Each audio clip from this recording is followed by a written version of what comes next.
Hello दोस्तों Bhojpuri actor Dinesh Lal Yadav Nirahua आज किसी पहचान के मोहताज नहीं है।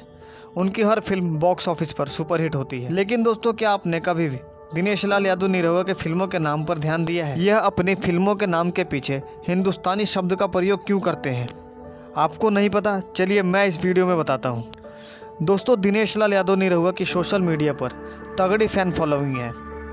लेकिन दोस्तों, दिनेश लाल यादव निरहुआ बॉलीवुड की एक हसीना के जबड़े फैन हैं। यह अभिनेत्री और कोई नहीं बल्कि करिश्मा कपूर है।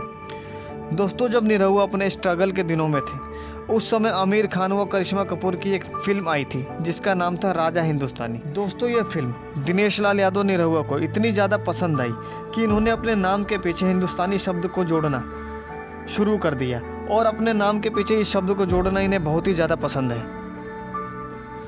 तभी से ये अपने नाम के पीछे हिंदुस्तानी शब्द का प्रयोग करते हैं। दोस्तों, अगर वीडियो अच्छी लगी हो तो वीडियो को लाइक करें और चैनल को सब्सक्राइब करें।